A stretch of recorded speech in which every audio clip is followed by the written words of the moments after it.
Nyarlathotep, a reading with pictures. So it'll be a slideshow, as you can see. This is Nyarlathotep by H.P. Lovecraft. Nyarlathotep, the crawling chaos. I am the last. I will tell the audience void. I do not recall distinctly when it began, but it was months ago. The general attention was horrible. To a season of political and social upheaval was added a strange and brooding apprehension of hideous physical danger, a danger widespread and all-embracing, such a danger as may be imagined only in the most terrible phantasms of the night. I recall that the people went about with pale and worried faces, and whispered warnings and prophecies which no one dared consciously repeat or acknowledge to himself that he had heard. A sense of monstrous guilt was upon the land, and out of the abysses between the stars swept chill currents that made men shiver in dark and lonely places. There was a demonic alteration in the sequence of the seasons. The autumn heat lingered fearsomely, and everyone felt that the world and perhaps the universe had passed from the control of known gods or forces to that of gods or forces which were unknown.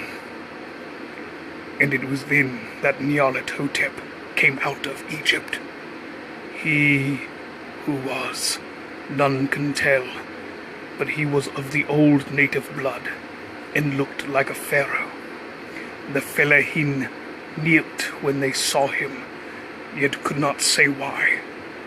He said he had risen up out of the blackness of 27 centuries, and that he had heard messages from places not on this planet.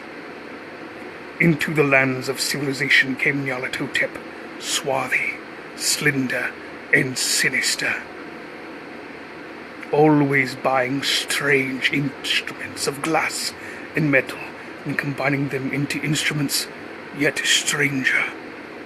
He spoke much of the sciences, of electricity and psychology, and gave exhibitions of power which sent his spectators away speechless, yet which swelled his fame to exceeding magnitude. Men advised one another to see Nyarlathotep, and shuddered. And when Nyarlathotep went, rest vanished, for the small hours were rent with the screams of nightmare. Never before had these screams been such a public problem.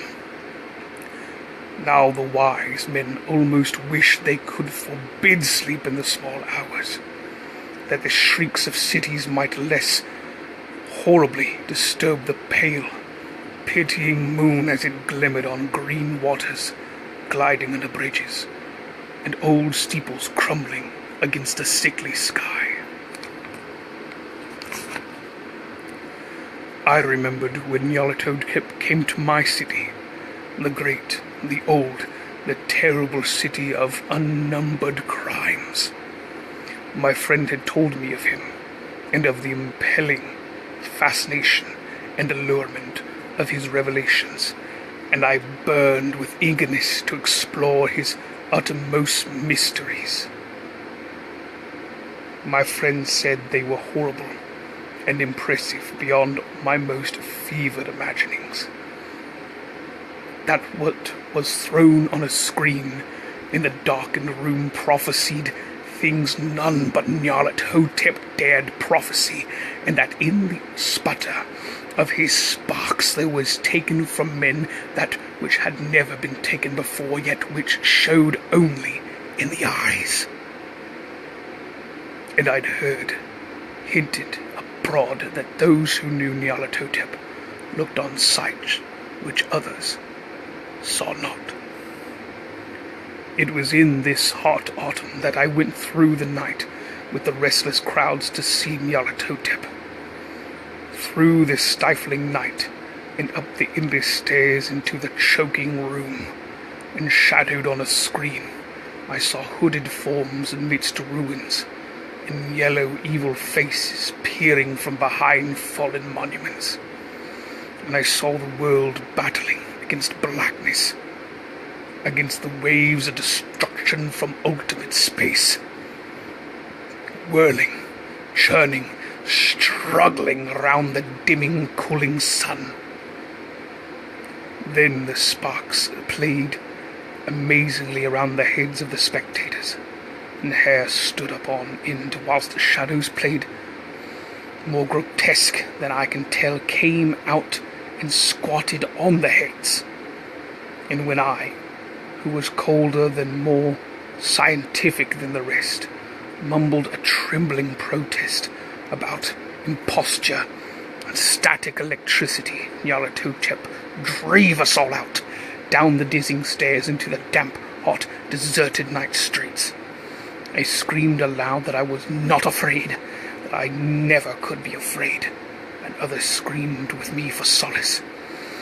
We swore to one another that the city was exactly the same, and still alive. And when the electric lights began to fade, we cursed the company over and over again, and laughed at the queer faces we made. We believed we felt something coming down from the greenish moon, for when we began to depend on its light, we drifted into curious, involuntary formations, and seemed to know our destinations, though we dared not think of them. Once we looked at the pavement, and found the blocks loose and displaced by grass, with scarce a line of rusted metal to show where the tramways had run. And again we saw a tramcar, lone, windowless, dilapidated, and almost on its side. When we gazed around the horizon, we could not find the third tower by the river, and noticed that the silhouette of the second tower was ragged at the top. Then we split up into narrow columns, each of which seemed drawn into a different direction. One disappeared in a narrow alley to the left, leaving only the echo of a shocking moan. Another filed down a weed-choked subway entrance, howling with a laughter that was mad. My own column was sucked toward the open country, and presently felt a chill which was not of the hot autumn. For as we stalked out on the dark moor, we beheld around us the hellish moon glitter of evil snows. Trackless, inexplicable snows swept asunder in one direction only, where lay a gulf, all the blacker for its glittering walls. The column seemed very thin indeed as it plodded dreamily into the gulf. I lingered behind, for the black rift in the green-litten snow was frightful, and I thought I had heard the reverberations of a disquieting wail as my companion vanished. But my power to linger was slight. As if beckoned by those who had gone before, I half floated between the titanic snowdrifts, quivering and afraid into the slightless vortex of unimaginable horror. Screamingly sentient, dumbly delirious, only the gods that were can tell.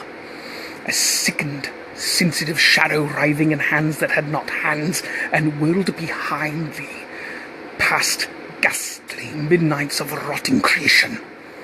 Corpses of dead worlds, with souls that were cities, charnel winds that brush the pallid stars and make them flicker now. Beyond the snows, the world's vague ghosts of monstrous things have seen columns of unsanctified temples that rest on nameless rocks beneath space and reach up to dizzy vacua above the spheres of light and darkness. And though this revolting graveyard of the universe, the muffled, maddening beating of drums, and thin, monotonous whine of blasphemous flutes from inconceivable, unlighted chambers beyond time, the detestable pounding and piping whereunto dance slowly, awkwardly, and absurdly the gigantic, tenebrous, ultimate gods. The blind, voiceless, mindless gargoyles, whose soul is Nyarlathotep.